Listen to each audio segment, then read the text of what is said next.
Okay, all right. The February 16th Sedona Fire District's monthly board meeting is now in session. Please rise for the Pledge of Allegiance. I pledge allegiance to the flag of the United States of America and to the republic for which it stands, one nation, under God, indivisible, with liberty and justice for all. Please remain standing for a moment of silence.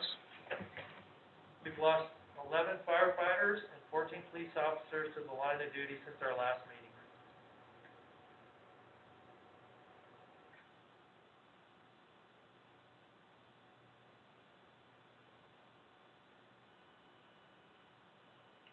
Thank you. Please be seated. Okay, well, good afternoon, everyone, and ready for another fun-filled board meeting. This portion of our board meeting has to do with the budget workshop, the first half hour. Prior to getting to that point, I just want to make sure that we don't have any speakers. Well, actually, that comes in later. So, with that said, we got the budget workshop, and I believe, Gabe, you're going to be starting, or would it be the chief? Chief, well, good evening, Mr. Chair and Board. Yes, it will be the chief Okay. of our exciting budget meeting. Thank you. I just want to spend probably a good 10 minutes talking strategically a little bit as the fire chief, and then I will transfer it over to our director of finance, who obviously will get in the weeds. I realize as we work, staff works on budget and numbers, there's a lot of things we think about, so I really wanted to give you a little introduction so that the board wouldn't be oblivious to all the things that staff does, to all the strategies and process. So I want to give a little overview on that. So just to share with you kind of what our overall goals are as staff when we talk about budget. So one thing is to provide a budget accurate to the district's needs. So I think sometimes we can rubber stamp a budget fiscal year after fiscal year, but we don't key into what the true needs are. So I want the board to understand that, you know, with staff, with the different managers, with JVG, we really look carefully at making sure that this budget downstream, when we get close and ask for that approval from the fire board, that it really is accurate to the district needs.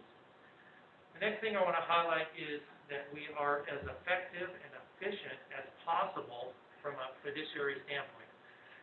So you probably heard me explain this before. I know I look at every dollar as the fire chief, and I ask myself, how can I use that dollar in the most effective and efficient way?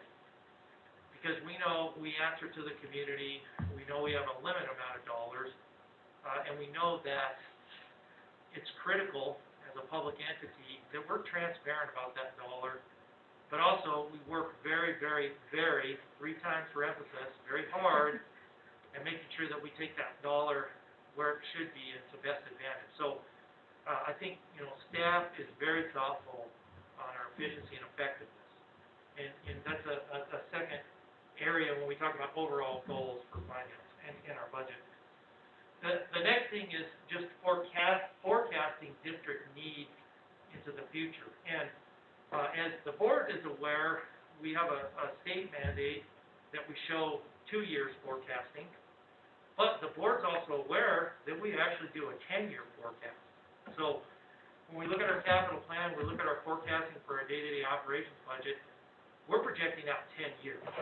And that's intentional because we are looking at trends, we are looking at how we're going to count for every dollar as we're moving forward and where we need to head as a district. So the fourth area I want to quickly highlight is just that we continue to develop and implement initiatives to manage the budget. So what kind of initiatives? And we've shared these in the past, and we had different initiatives on the table last year, but, you know, grant money is one area. We talked a lot last fiscal year about the wildland manager, and I'm very excited that we're getting ready to apply that and implement that, because that's impactful to the community on how we manage wildfire and how we educate the public to be more safe out there. So these initiatives, what we're trying to do, it refers back to the other bullet point on being efficient, effective, using that dollar to best advantage, but what kind of initiatives can we implement from a budgetary standpoint that really carries out the mission of the district, but also, gives us bang for the buck, so to speak. So we are constantly looking at different initiatives that we can implement to help manage the budget. Another example from last fiscal year was when we talked about going from our current workers' comp carrier at the time to this fire district pool. We'll report out on that as we talk about budget, but I think there were some positive things that was approved and we went that way, but it was an initiative to help manage those workers' comp dollars, which can be very expensive and draining on the district, but so that we could have a little more say in things we could set up to lower our workers' comp costs. So that's one good example. Now, the last thing I want to highlight here in terms of just overall goal of staff as we start talking budget is we're really focusing and we've been working really hard at integrating our strategic plan with our budget. So as I've been sharing, we've been updating our strategic plan and refining goals and strategies, action items. And a lot of the conversation we have as staff is, well, does our budget reflect the strategic plan, and or does the strategic plan reflect the budget? So is there integration there? So, for example, if we've put a lot of weight in a budgetary area in a capital plan, let's say, and there's $200,000 there, but it just sits there because in our strategic plan we have no ability to apply that to something strategically, the budget and the plan just aren't integrating. So when we talk in these budget workshops, when we present this budget to you in May and June, just know these principles are kind of the strategies that we've talked about as staff that we're kind of centering on so that we want to bring you the most effective budget. Are there any questions on any of that? Not yet. Okay, great. So the other thing I want to highlight, and then I'm going to turn it over to our Director of Finance, is just the process. And again, we kicked off in January with staff, our budget kickoff we call it, and where our Finance Director went over the process and went over the timeline to get staff kind of fired up, because everybody loves to talk about budget. Right? Right, I do. Okay, good. We're on the same page. So we kicked off in January, and then the Finance Director provided budget workshops and templates to all the staff, and then the mandate was for each of those managers then to take those worksheets and templates and fill out their line items and start looking through their budgeted items and their programs. And then each manager, the next step is getting with their supervisor, so that supervisor can filter through those budgetary areas with them. And then ultimately, it elevates to our executive staff, which we have Assistant Chief Coyle and Division Chief Davis, Division Chief Mizulis, and our Director of Admin, Heidi Robinson. So then we all look at that as a group, and then ultimately the final step is the Director of Finance and myself going through each line item, each division, being confident this is really what we want to present with you. And over that whole broad time, starting tonight and then in March, April, May, we're doing these budget workshops where we highlight all these areas. So the process, and then ultimately again, our goal as staff is approximately 2 weeks before our May board meeting, which is that's when we're really down to this is the draft budget that we are presenting to the fire board for their approval. And the hope is that we get that to you early enough, you go through it, and if there's no further questions or modifications or adjustments, then we ask for that approval, and then of course we post it for the legal amount. I think is it 20 days? And then we get to that June meeting, and we're, ready for the board's approval. So, why do I highlight that process? Again, it's back to when I shared these handful of strategic goals when it comes to budget, and we're in our season. I want the board to understand staff's thought and approach, and then also understand it's a very detailed process. It's a very good process, but it's also a very thoughtful process. So everything we're gonna present to you and talk about, doesn't really come to you without thought. And if it does, we probably made a mistake that night, and we'll circle back and get you what you need. So the plan is, again, to put all that detail out. This is a great process, too, for the public, because it's open, it's transparent, they can see where we're headed. And of course, our goal is when we get down to that end game and that May meeting, that the fire board completely knows everything about the budget, and they're completely confident and comfortable that it reflects the needs of the districts, and then we seek out that approval. So, just to kick off tonight and kick off our budget season here with these workshops, again, I wanted to just reiterate some of our overall goals as staff, and then just reiterate that process, and know it's very thoughtful. So, are there any questions for me before I send it over to our Director of Finance? You know, just the point I'd like to make out is that, probably about 3 years ago, 2 to 3 years ago, the finance director had instituted a new way to look at the budget as far as how these smaller budgets from various units within our district are forwarded. And rather than trying to budget for things that you're gonna need, maybe an inflation type of budget that, well, if last year I used 5 cases of pencils, this year I'm gonna order 6.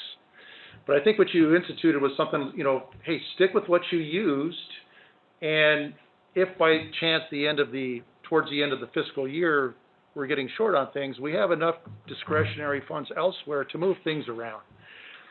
And what that did for us is that when it got to us at the end of the line there, time for approval, we didn't see this overinflated budget that we had to then in turn come back and say, well, let's go through a 5 and a 10% exercise on how to reduce this thing.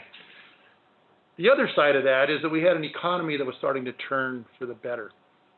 And actually last year's budget, we were able to maintain or slightly raise the tax levy because of our assessed value in our homes. And I think that was huge. And I believe the market is still doing that. So although our budget may go in a direction that's a little bit more or less, I don't know it yet, with the economy the way it is, our tax levy, we have the ability to slightly increase or slightly even decrease. And I'm kind of looking forward to that process as we get along. So for the new board members or the newer board members, we're starting to see those things that we've implemented several years ago now kind of just being more the norm as we go forward. So with that said, I'm looking forward to that, as you said, you know, look forward to doing the budget. Any other questions or points? You said it all. Then Gabe or Chief, back to you. No, thank you, I appreciate that input, and so I'm gonna turn over our Director of Finance, the incredible Dave. All right, Chief, Mr. Chair, board members, thank you. So today's presentation is going to be a little brief, given we're still in the very early stages of the budget process. So as Chief already kind of covered our budget objectives, I'm going to discuss with you a little bit, refresher on fire district funding, discuss the significant budget numbers that we have as of today, which is really the only true numbers we have as our assessed value for next year and our PSPRS rate and ASRS rate. There's obviously still a lot of other things in process. I'm going to give an overview of really where we were last year. We're based on our projections, the Chief had mentioned, those 2-year projections. Reiterate kind of what these financial goals have been, and as Mr. Chair mentioned that we changed our practices a couple of years ago on how we develop budget, and one of the other things we really focused on is growing our fund balance, and not only having a healthy, operating budget, also making sure we had a healthy fund balance to be able to ensure the organization's success into the future. Go over the budget schedule, and then any discussion or direction from the board. Okay. So with that, so start off on fire district funding. So our primary source of funding is the tax levy. We have tax levies and non-levy revenues. Our tax levy is calculated based on the assessed value and the mill rate, or the tax rate. And so it's a formula. The assessed value goes up, you know, we could lower the tax rate to achieve the same amount of revenue, and if our assessed value goes down, we could raise the tax rate to bring in the same amount of revenue as need be. This year, we saw an increase of 5.44%, so we saw 5.89% in Yavapai County, and we saw 4.09% in Coconino County, and so we got a net of 5.44. At our current tax rate, if we don't do anything with the tax rate, that equates another $836,000 to the budget. One of the things that we really do is, as we're cognizant with all of our expenses through the entire budget process, so we're not always so concerned with the tax rate has to stay this number. We believe in our philosophy is to build a responsible and sustainable budget, and then the tax rate follows. Then we have some of our non-levy revenue sources, which accounts for about $3 million of our budget. That's ambulance, telecom and communication rents, wildland revenue, and then we have some miscellaneous revenues, prevention fees, donations, we say investment income, but really the interest earnings that we get from the county. One of the biggest limitations on fire district funding was Prop 117, which was passed by the voters now, I want to say 2012. Is that about right, Bill? Which changed how we calculate our taxes. And it's something that we deal with today.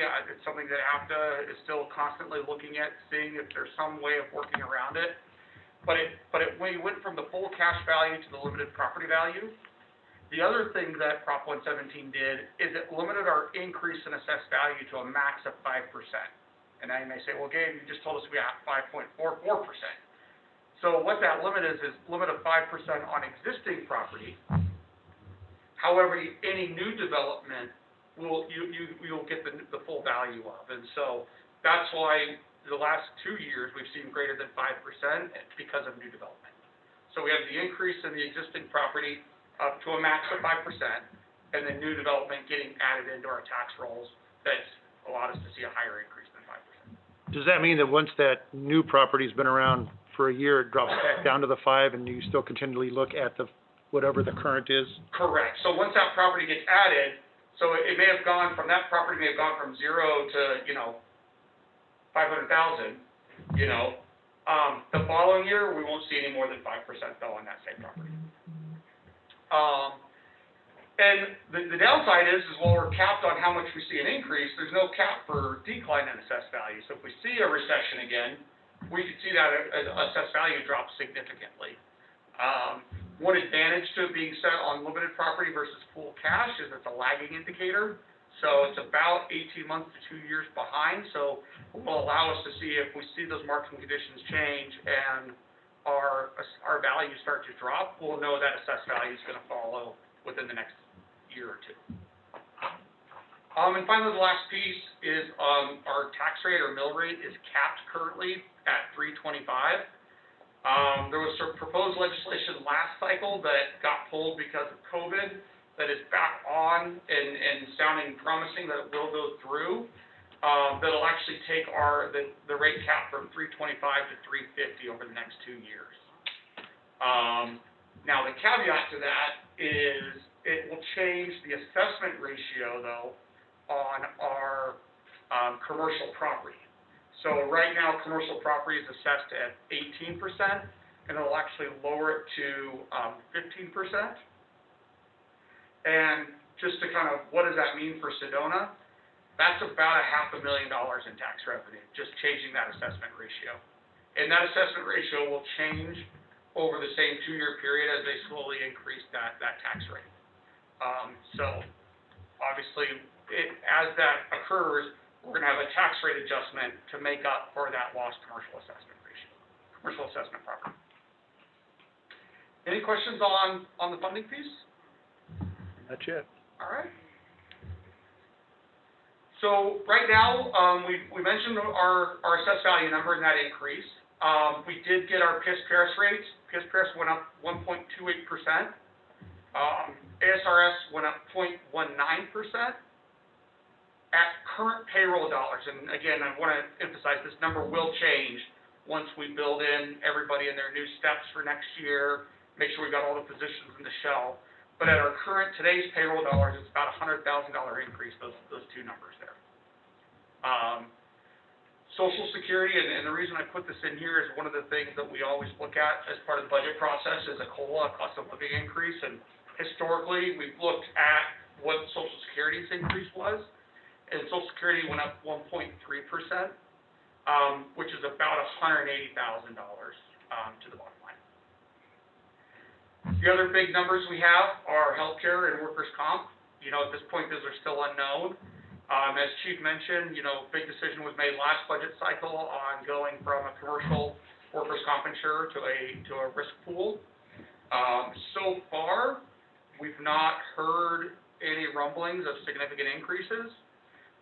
One thing I will point out, though, is the legislation on presumptive cancer is still out there. It's still being worked through, and that was the impetus behind if you remember, the 270% increase we were quoted last year on our workers' comp. So there's still some risk there. I'm optimistic. So hopefully, as we get quotes, that optimism holds true. Can I ask a quick question on that? Yeah, of course. Do you think COVID's gonna be, any part of that, equation in regards to workers' comp? You know, I don't think so, because there's not a lot of workers' comp COVID type issues. Oh. I just wasn't sure how. Yeah, I mean, because when you think of issues that affect workers' comp, they're usually long-term, significant injuries, and we're not seeing that with COVID. So. Yeah, and I can comment on that too. So, let's say one of our employees gets COVID and they believe it's work-related, so they file the workers' comp, do all the paperwork, and it gets validated. Like Gabe said, this is a virus that passes. You know, if you're strong and healthy, there's a good likelihood you won't have repercussions. So on the outside, it appears that the employee would go through their quarantine and the process and get healthy and come back to work. So it's a limited amount of time off. Right. The other component of workers' comp is, are there any long-term repercussions? Now, that's unknown right now, how COVID's affecting, you know, the public safety, because there are some indications that if you did get symptomatic severely, you might have some kind of respiratory issue or something that might give you long-term effects. That could affect workers' comp, because if you have an employee that got sick, became symptomatic, had some kind of, I'm just giving an example, a respiratory issue that caused some chronic illness downstream, and again, that's validated as a workers' comp claim, then you could see something. Now, does that happen? Not to my knowledge. Do we know what's going to happen yet? No. Could it be a while? Yes. So we need to let COVID run its course. We need to start seeing some of these workers' comp claims, not necessarily here, but across the country, where they can look at the health effects of it on a firefighter over, you know, a long period of time. So it's really, there's a lot of unknowns with that right now. The hope is that we won't get into those kinds of issues. You know, will we or not? I don't know. The science isn't there, the data isn't there, so Right. It's just an unknown right now. Thanks for that clarification. Thank you. And then finally, you know, the other obviously impact of the budget is, you know, what comes out of the meet and confer process. Obviously, that's tied to compensation and benefits, and so with personnel being, if you remember from the finance report, roughly 80% of our budget, you know, small changes within there can have a significant impact. So, looking at our projections, you'll see in this first blue column, this is our current budget. We're at $2.47 per hundred of assessed value. We projected a 5.3% increase, and again, that projection was based off that economic ground study that the district had done a couple years ago. And so we actually outperformed that. We saw 5.44%. So a little better. We are projecting based on our normal inflation that we see in our expenditures and our revenues, an increase on the tax rate to $2.49. As we start working through the budget process, obviously that will change. But this is what our projections were last year when the budget was adopted. So just kind of reiterate, you know, what we're looking at. We're looking at 18.7 going to 19.7.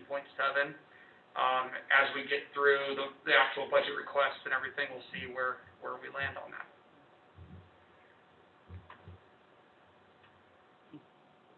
Okay. And then financial goals. So again, Oh, yes. Quick question on that. Of that, 19 that you're projecting, how much of that is from revenue collected that we would add or that we would subtract to see what our true approved budget really would be? In other words, does it, if I looked at this revenue funding as a whole from those things you identified, wild land, medical billing, and donations and stuff like that, that knocks that what we're asking for down significantly. Are we looking at in the 15 to 14? Right, so if you look at this line here, which is, this computer's a little delayed, our total property tax, our tax levy for this year is $15.3 million on an $18.7 million budget. So another $3.4 million is those other revenue sources. One of them being a fire district assistance tax, Right. which isn't specific to our residents. It's something that's taxed on all property owners in Arizona. But the specific property tax levy that Sedona Fire sets is 15.3 of the 18.7, and our projection for next year is 16.2 with still roughly the 3.4. But given how we've performed the last few years on wildland, we'll probably see some adjustments in there for increases in wildland to help kind of offset some of that.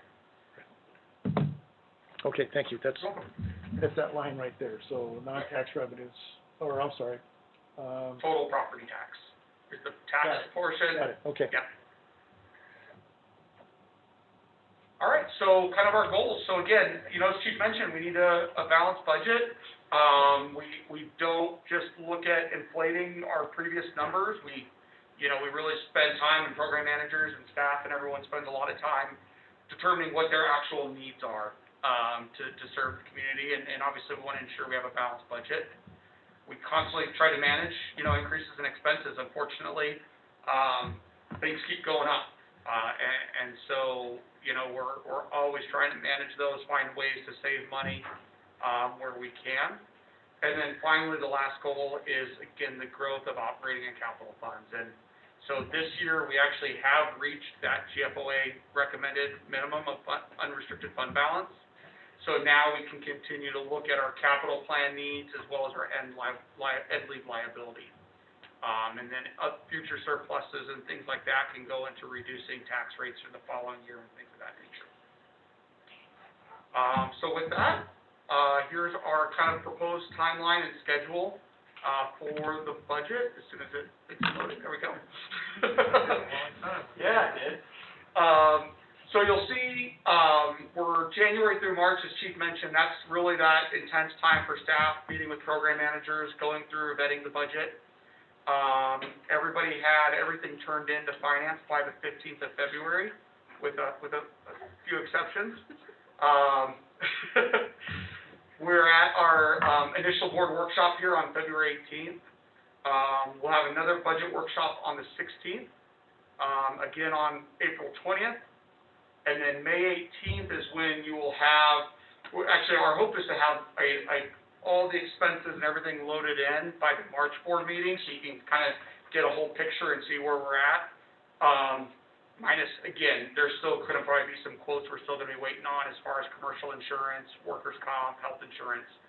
But we'll at least have the budget requests in there, as well as the personnel costs from what we project on wages and the benefits that we do know.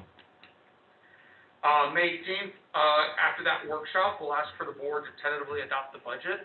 As Chief mentioned, there'll be a 20-day posting, and then we'll come back in June and hold a public hearing on the budget, and at that point ask for final adoption. We technically can wait up until July to adopt the budget. It just has to be into the Board of Supervisors by August 1st, but we always kind of like to be, ahead of the curve and have it done and adopted in June, so we know on July 1, when we start the new fiscal year, we have a board-approved budget. So with that, happy to answer any questions, or if the board has any directions for staff.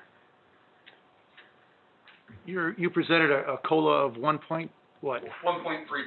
1.3 for this year. Okay. All righty. Any questions? No, it's Okay. comprehensive enough, I don't actually have any questions. Well, then, if there's any direction to be given, with a consensus from the board here to direct the chief to continue with your building of the budget, and, looking forward to the next workshop to see what we've, gained up to that point, momentum-wise. So, okay, thank you. Thank you. Yep, Uh-huh. thank you. Okay. Well, we finished that right on time. It's a great way to start the year. Yeah, it is. Okay, next item on the agenda is presentation of awards and staff recognition. Chief Trotwine. Thank you, Mr. Chair. So, it's my honor tonight to recognize one of our employees who just hit 15 years of service. And as you all know who she is, Carla Laporte, and she's done a fantastic job, and she's a valuable part of this district. I want to highlight some of her background. She came on the district in 2006 as an administrative clerk. In 2008, promoted to administrative lead. 2015, she was reclassified as an administrative specialist 1, and 2016 transferred to the CRR division.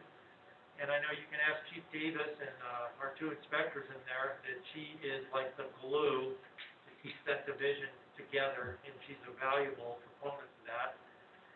And then recently, we reclassified her to CRR administrative specialist, which we were really excited to look at her job description and update that in a more appropriate way as to the function of that position. She's had numerous special recognitions in 2017, 2014, and 2007. She was nominated and as the Administrative Support Employee of the Year. She received a unit citation in 2014 for our Slide Rock response. She also participated as an ASEA labor representative from 2014 to 16, which is very important volunteer work to assist your association and work with the district. And of course, on file in our human resources file, we have numerous letters of thanks and support and appreciation. So, I don't know, I think Carla's probably up there with a model employee. So, definitely, not only her experience and her background and credentials show that, but just her interactions with staff and her professionalism. So, she also had some specialized education. As she came to CRR, she really sought out deeper education to be able to support that division more fully. She is Fire Inspector 1 certified. She also is car seat installation certified, which we do that when someone comes by, and fire and life safety systems completed. So, she does that administrative function, but she's also integrated into CRR where she's a valuable part of that team. So, we, again, acknowledge Carla for 15 years of service and her incredible background experience and just the value she is to this district. So, thank you for taking that time, and thank you, Carla, if you're able to zoom in. All right, any comments by the Yes. board, from the board? Joy? Oh, yes. I've known Carla since my first term, and she's always shown exemplary performance in everything she does, from, admin and just everywhere she's gone. And now, especially now that she's with Chief Davis, she is just, on a personal level, she's helped my family put in our car seats for my granddaughter. But she's always there, and she's always knowledgeable, and she's always friendly. She never has a bad day. I mean, I've never seen this before. She's an amazing employee, she's an amazing human being, and I thank her for her 15 years of service from the bottom of my heart. Thank you. Janet? Yes. Ms. Dunford's 15-year service record is inspiring, and I'm new here, but I've still heard exemplary things about Ms. Dunford. That she has a wonderful relationship with her fellow employees and the community, and I've just heard exemplary things about her. Good, all right. Al? And ditto to what was said. I think that the whole idea of an employee who has been here a long time but keeps growing and learning and expanding, and the district recognizes it and moves her to new and higher, more challenging positions, and she keeps hitting a home run. And so to that extent, I would love to congratulate Carla for all the hard work and being the model employee that we all would love to be in every job we pursue. Super. And lastly, Chief, I'd like to express through you to Carla that just simply put, a big thank you. Just a big thank you for all that she does. And as everyone else, stated, she's been nothing less than professional, 110% every single time, yet there's always that personal touch she puts on it. So totally enjoy working around her when I do see her. And again, congratulations and thank you again. You're welcome, and I will convey the board's sentiment to her. Thank you very much. Okay, as we move forward here on the agenda, we've got our regular business, and I don't know that we have any public speakers for today. We do not. Okay, we'll move past that one. Next item on the agenda is our consent agenda, which consists of the January 11th, January 19th, and February 9th executive, regular, and special meeting minutes, respectively. Can I get a motion for approval on the consent agenda? A motion for approval of the executive session minutes of January 11th, the regular meeting minutes of January 19th, and the special meeting minutes of February 9th. Thank you. Do I have a second? Second. Okay, any further discussion? Okay, all in favor? Aye. Any opposed? Okay, the consent agenda is approved.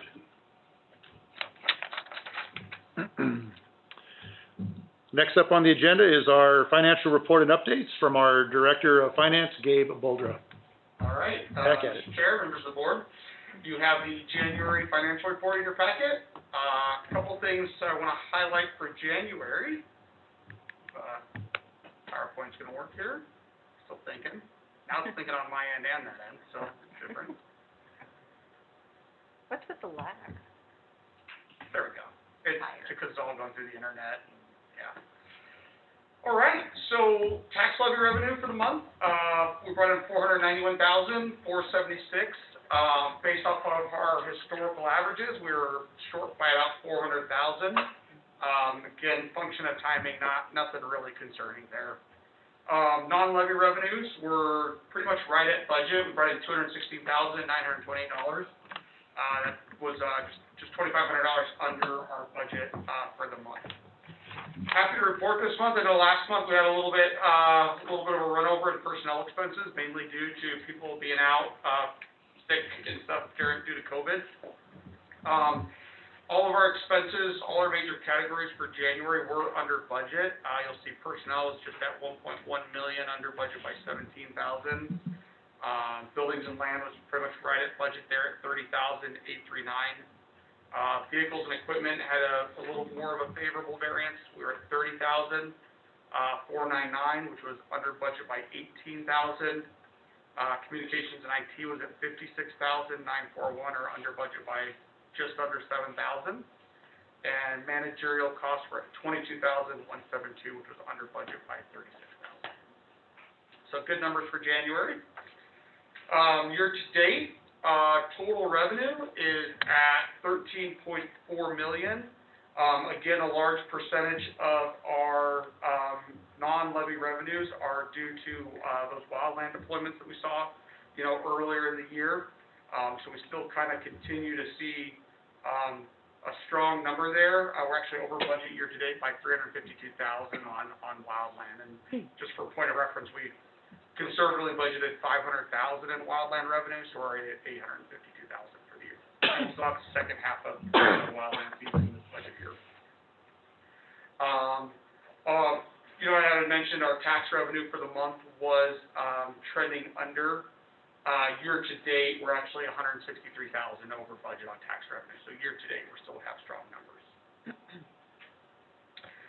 Looking at expenses, our total expenses were $11,312,000. We were over budget by $734,000. Two things that threw off that variance. One, personnel is over budget by $481,000, and that's due to those wildland deployments, that overage in wildland. So that's all covered costs for the district. We are over in overtime, however, as well, mainly due to to COVID. But that's actually being offset by some salary savings that we've seen. So our variance on the personnel is wildland related and covered through, reimbursement. Are you seeing a trend that is starting to have an increased lag time in the reimbursement of that revenue? We are, yes, yeah. So the state ran out of funds in their surplus fund. They had a $20 million surplus fund set aside to pay for wildland deployments. Got another big check in? Okay, so, yeah, so it's starting to come in, but unfortunately, before we were getting paid within, a week of billing, that fund's been depleted, so now they're back to only paying as they get paid, Looking across our other major categories, building and land, vehicles and equipment, and communication and IT, all of those are still under budget, not only for the month, but for the year. Managerial is over by $385,000. If you can remember, that's due to that grant earlier in the year that we received funding for. Year to date, we've expended 66% of our budget with 34% remaining. Percentage of expenses, coming up here, any minute now? Yep, no. There it is. Personnel is at 83%, managerial is at 7%, operations 6%, and communications at 4%. And then finally, our year-over-year cash position, you see we ended the month at $13.1 million, compared to $11.1 million last year this time. Our other assets did increase from 20.6 to 20.7 million. One of those factors is that some of receivables, but really it's our investment in capital assets. And then finally, total liabilities went from 27 million to 27.5 million. And some of that's due to payroll liabilities, accrued payroll, from a year base, which is a year-end accounting adjustment for our accrued payroll. And so with that, I'll be happy to answer any questions the board may have. The question I have based on this one graph here, is there a goal amount in the cash on hand? At which point, if it goes over that, we would tend to want to utilize some of that funding to pay down on the total liabilities in whatever event we can. There is, and that's kind of what I was mentioning in the budget presentation with our fund balance. We've kind of reached what our goal is for our unrestricted fund balance. Now, obviously, that number changes as our budget increases, or if our budget decreases, that number would change. So now that we've kind of reached that goal, once we ensure that our capital plan is adequately funded, and our end leave liability fund is adequately funded, then yes, starting to use that surplus or that additional fund to pay down on long-term liabilities, which we do have a small lease purchase left, that we could pay off, or another thing is looking at our PSPS unfunded liabilities, start to address that. All righty. Anyone else? I don't think so. Okay, with that said, need a motion I'll make the motion to approve the January 2021 financial report as stated. Do I have a second? Okay, any further discussion? All in favor? Aye. Any opposed? Okay, the January financials have been approved. Thank you. Thank you, Gabe. Thank you. Okay. Next item on the agenda is the fire chief's monthly report for January. Chief Troutwine. Thank you, Mr. Chair. So to kick off our monthly report here, we do have our 2020 or incident summary.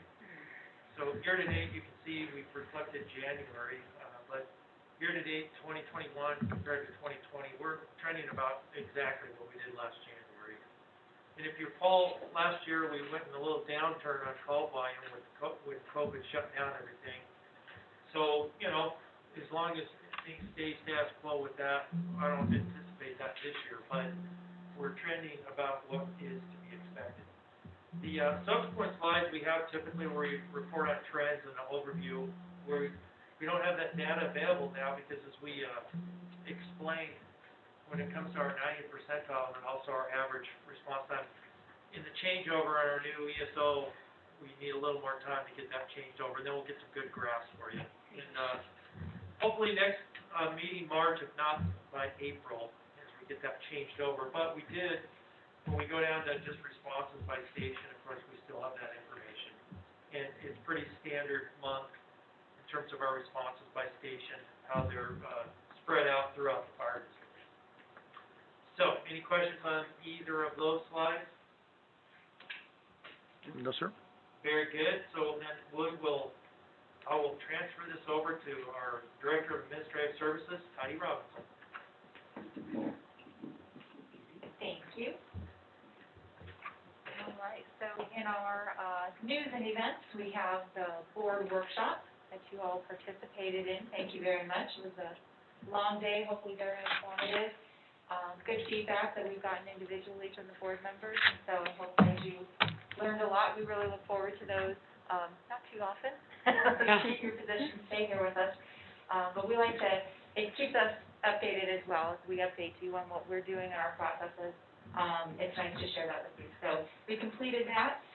The other kind of, because we're still in COVID restrictions, we don't have a lot of events that are going on and things happening, but we did have a citizen reach out to Chief Missoula's and EMS. She makes comfort bears. So Sarah, I don't know if you saw the picture in the newspaper, and it was fantastic.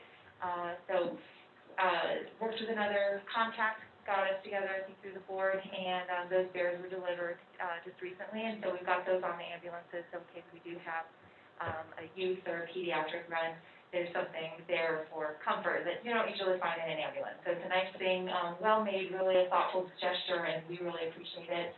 I'm sure citizens also really appreciate that as well. So for staffing updates, we do have our open receptionist position. To date, we have well over 40 applicants for it, so Human Resources is sorting that out based on the minimum qualifications, getting that out to me for first review, and we've got a small hiring committee that will go forward. That position is open for application until Thursday, so if you still continue, forward that out to anybody you know who might be interested in coming and being a member of our team. We really are looking for a great fit. But we do hope to end up hiring that position by the end of March. So that's our, we're wanting to really work quickly on that, on the review period of it, and really get that person into the groove by the end of March. We have our IT tech position. We're doing a reevaluation of that. That meeting is scheduled, I believe, this week, so we can kind of look through and see where we're going to go, kind of do a little bit of a reassessment. We kind of talked about that in the meeting with Bob Moats in the board workshop, where he kind of mentioned that we want to kind of regroup and reevaluate and come up with a really good plan going forward. So we'll update you on that as we have more information. We have opened up our firefighter positions. I believe is it 2 or we might have 3, 2 for sure that we know that we have. And so we've opened that up to the National Testing Network, NTN, so that firefighters can get in and get their testing done for that appropriately. It is nationwide. And then we also just got in advertising. Chief Coyle just let us know that he has gotten that distributed through the Bureau of Land Management through a recent email that they put out for open positions. And so we've made that list, which is really a great direct distribution, so we're excited about that. So looking for some really good candidates coming forward for that. We've addressed the ambulance billing opening. We just had that resignation in ambulance billing, and kind of talking about the assessment of what we wanted to do going forward. If we wanted to try to fast track a position, what would we do in the meantime? How long it would take us to fly that position and finding a qualified candidate.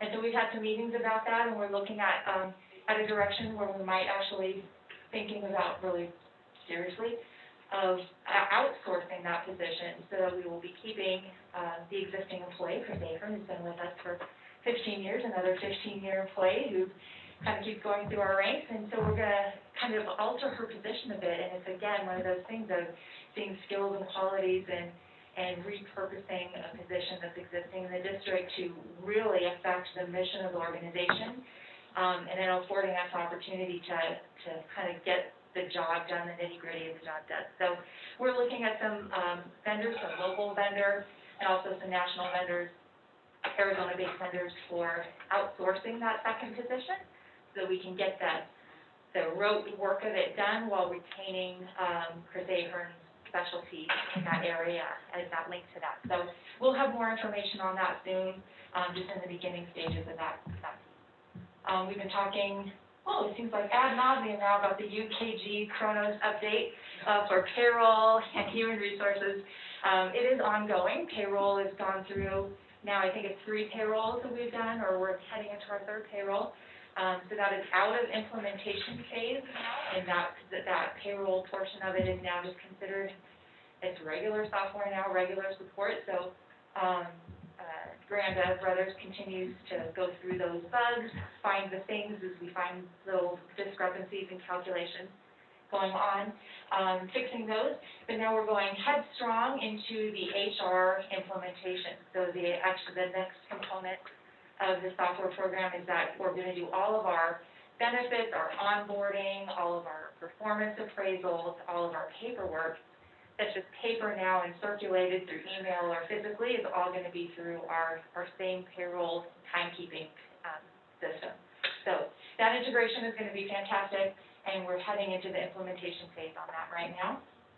And then the last thing I guess we have on here is the tracking of our surplus spending. So the next slide, maybe not. It's in the packet. The next one in your packet shows that spreadsheet.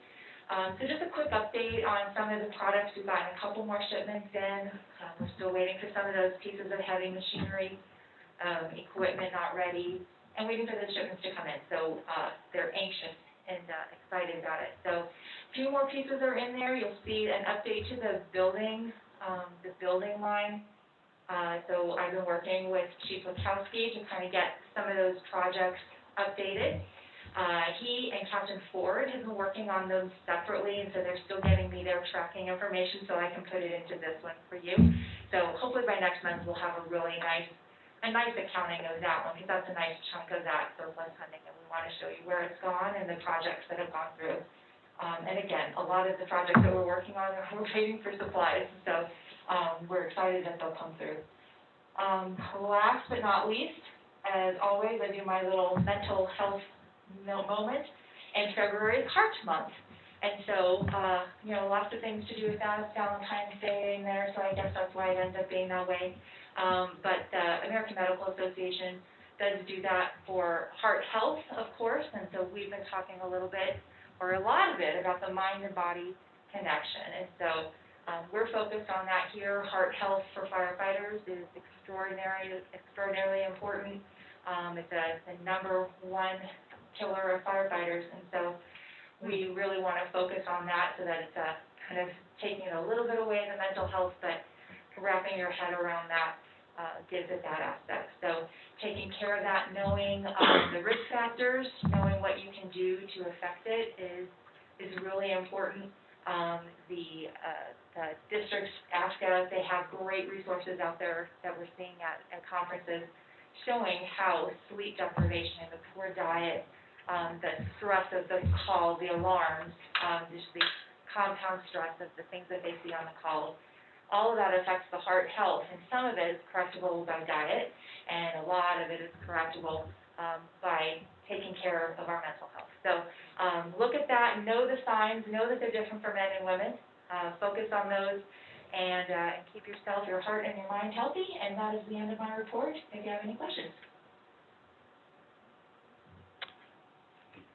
Quick question for you, being that you brought up the building line items Yeah. over there, where are we with the Fire Station 3's air conditioning installations and the fire station's outdoor heating installations? Do you want to speak to that? Sure, Okay. so all the outdoor heating installations, the electrical's been run, and we got all the heaters in. And we've started that install. In fact, I believe the heaters here after the meeting, when I walk out in the patio, they are installed here and being used.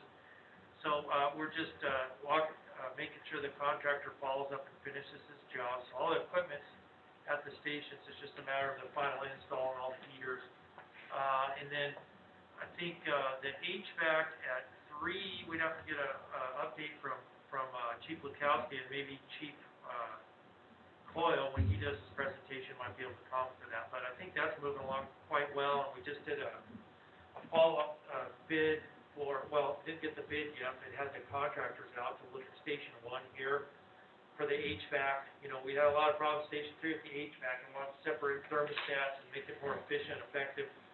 Here, on the admin side, you know, I mean, you can come in my office, it could be sub-0 degrees, go down to EMS building, and it's a comfortable 74 degrees, so, or vice versa.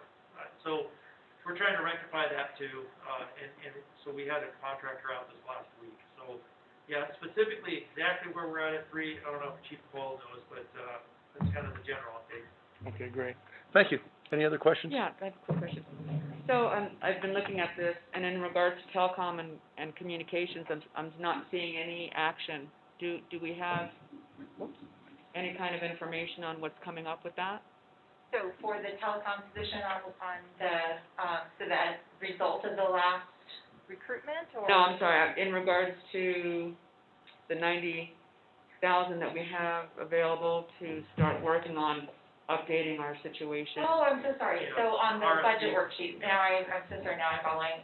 So we have, because of the assessments that we've been doing, the working on the, looking at the RFP, the chief and I have been, we've had, I think, 3 meetings now where we've talked about that in collective, and then the chief and I have been working on the RFP, so we can kind of get that cleaned up, getting the shell of that document.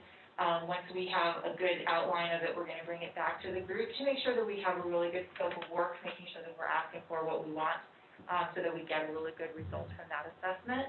And then we're moving forward, so probably within the next couple of weeks, we'll have a good document. Yeah, so the goal was by the end of, quarter 3 fiscal year, which will be the end of March, that we have that, working RFP, and we pushed it out to engage a vendor or a engineer or contractor. So, it's coming, we're finishing up the draft, like you said, like, Heidi spoke to, and we'll get the internal team to review that, make sure we're right on the money. And then before the end of March, we'll push that out, and then I'm hoping then in that last quarter, we can engage, a vendor, and then, sit with them and get that, timeline going on that full assessment. That's gonna take a little while, it's gonna be a pretty comprehensive assessment for all the telecommunications infrastructure. And so we're excited about that, it's moving forward, and hopefully we'll have more to report out on it here in March. Okay. Okay.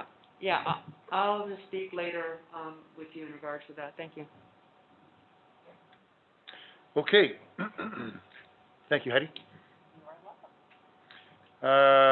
Chief, back at you for your next presenter. Thank you, Mr. Chair. Chief Coyle for operations. Are you there, Jason? Sir, yes, sir.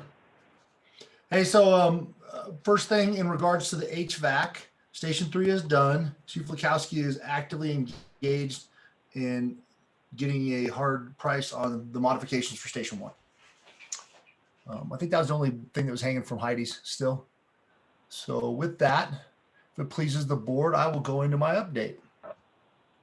Okay, Your question? that's it? Okay, that's good. All right, so first thing, the COVID-19 update. Pandemic status right now, Arizona's currently 12th in the daily new cases per 100,000. So that's weighted by population to kind of put all the states on the same playing field. We're down from number 1 at the last board meeting. So 12 is still not really where we should be, but it's better than being the worst. So we have that going for us. The R, which is the rate of infection. So the R naught, if you remember back to our earlier talks, is kind of the rate of infection in a native population. So for COVID with no mitigations, the R naught is about 2.5. That means one person infects 2.5 people. So the R is where the rate of infection is with all the mitigations and everything that's going on. So right now, the R for Arizona is estimated at 0.68, which is good because below 1 and we're trending the right direction, above 1 and we're trending the wrong direction. The percent positivity is 8.3% for Arizona, 9% for Yavapai, and 7.2% for Coconino, respectively. It's been ostensibly suggested in the media that this was due to vaccinations, but it's likely that better compliance with masking and social distancing is the actual cause. With the deaths, so I thought I'd try to frame this a little bit different, just give you an idea of where this pandemic sits. So HIV/AIDS has been going on since 1981, since June of 81, killed 726,000 people in the United States, 35 million worldwide. So US is 2% of the world total. Spanish flu, 2-year event, killed 675,000 people in the US, 50 million worldwide. The United States represented 13.5% of that total.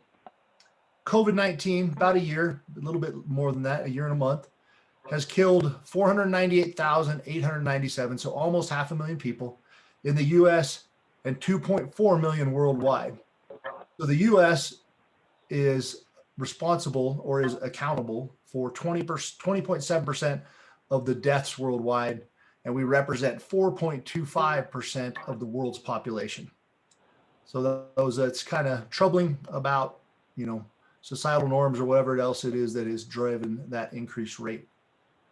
So that's the status of the pandemic. The next thing I was going to talk about is vaccinations. Currently, 11.5% of Arizonans have had their first shot. Most areas in the states have opened up vaccinations to all of the Group 1B. So that means all essential workers is significantly bigger than that prioritized 1B group that they had opened it up to initially. So the belief is by Dr. Fauci that by April, we'll be opening it up to the general population, although we will not be done vaccinating our entire country until probably the end of the summer. The other thing is that FEMA, and so we'll talk about FEMA first. FEMA's committed resources to both the counties in our area. I was fortunate enough to go get my first shot as a proud member of Group 1B yesterday up at Fort Tuthill. And Coconino County did a wonderful job. There's FEMA reps there. There's National Guard there, all assisting, seamless operation. My appointment was at 5. You had to wait for 15 minutes before you could leave.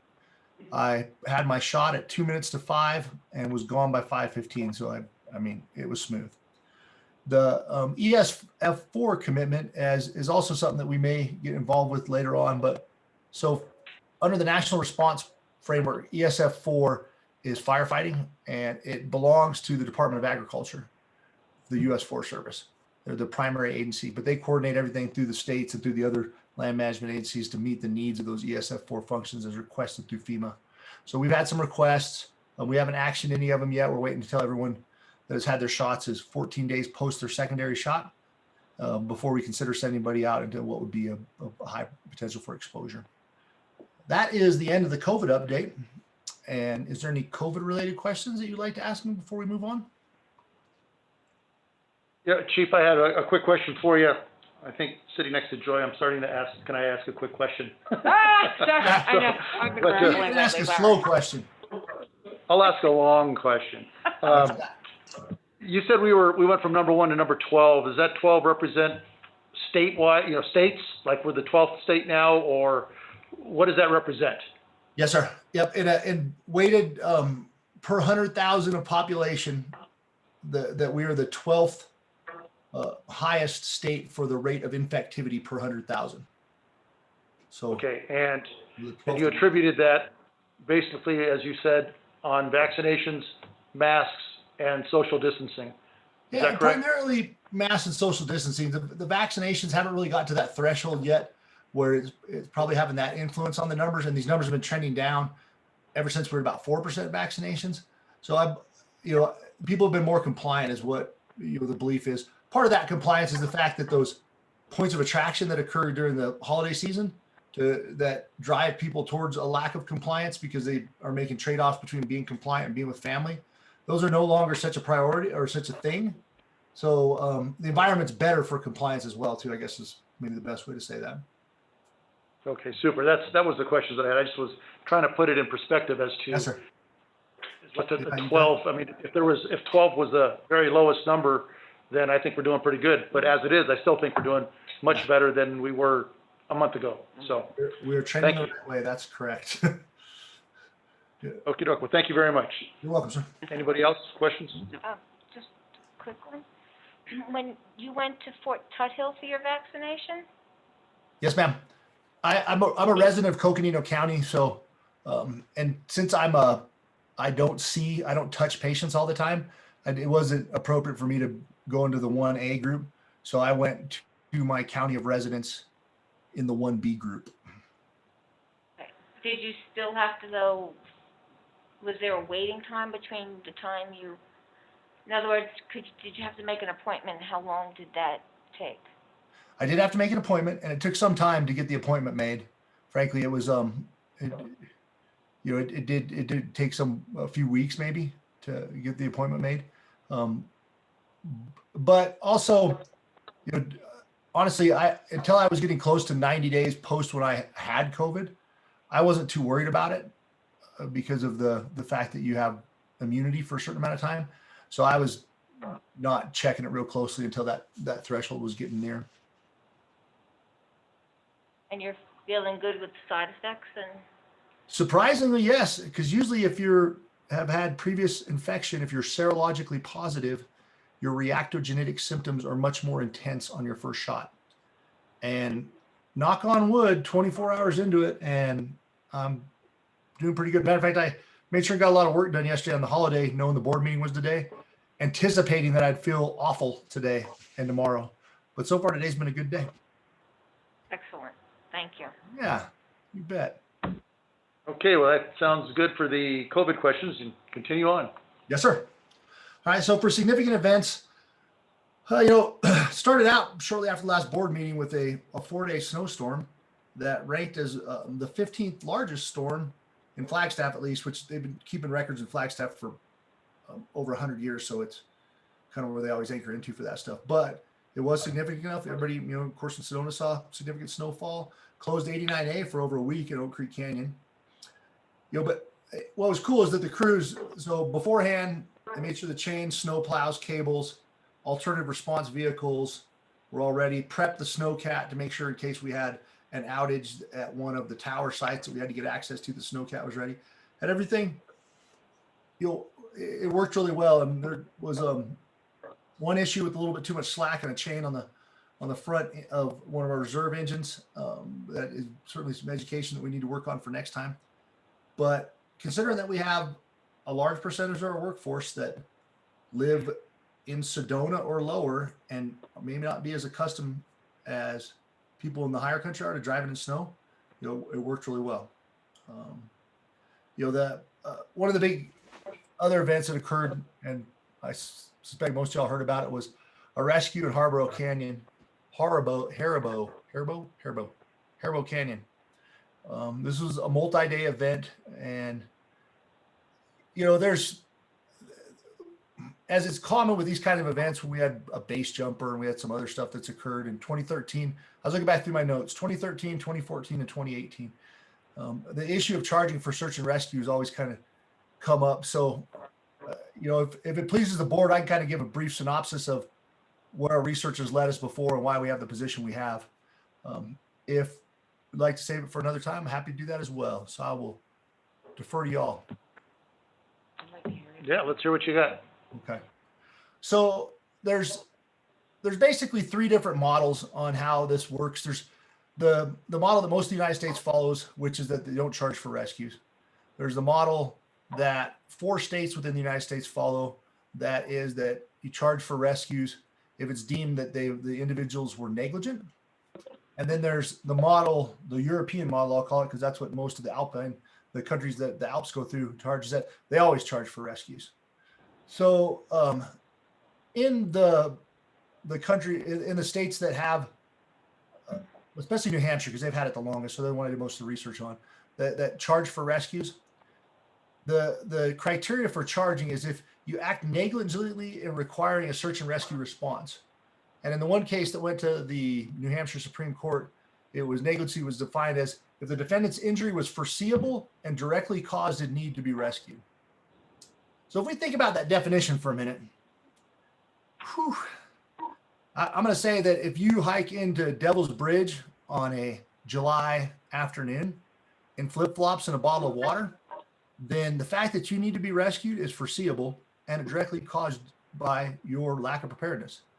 And that can go across a gamut of different situations. It's usually not the high risk ones it's certainly not the high risk ones, base jumpers, canyoneer rappellers and stuff that we end up responding to most frequently. It's the people that have improper footwear and climb up on Cathedral Rock and break their leg. And so I would argue that's foreseeable. So that creates problem number one, is how do you define it? Problem number two is that in the states that have chosen to define it, like the ones I mentioned earlier, that these cases require multiple reviews, and even at the highest level of these reviews, only about 1/3 of them are paid. So there's a significant investment of man hours, and the return on investment is 1/3. The other thing is statutory ability to even do this. And so the Arizona Revised Statutes places the responsibility for search and rescue on the county sheriff. Others can assist and coordinate, but the ultimate responsibility falls to the county sheriff. And they're the ones that are reimbursed through mission numbers for their cost of fuel and everything like that. So for us, we would have to create enabling legislation, probably do so at odds with the county sheriffs that we cooperate quite well with, in order to be able to do something like this. And finally, the support for it from the search and rescue community. And so the National Association of Search and Rescue has had a position statement that they update periodically, but has been basically the same position since at least 2009. And it says a perceived or actual belief that the subject of a SAR mission, so SAR is search and rescue, will be billed for the life-saving actions undertaken on their behalf must not delay or interfere with the timely call for help. Such delays can at a minimum cause further danger to the person in peril, and at a maximum place their life in jeopardy. Delays can place SAR personnel in extreme danger and unnecessarily compound and extend the length of the SAR mission. Because of these factors, and to eliminate the fear of being unable to pay for having one's life saved, SAR services should be rendered to persons in danger or distress without subsequent costs recovered from the persons assisted unless prior arrangements have been made.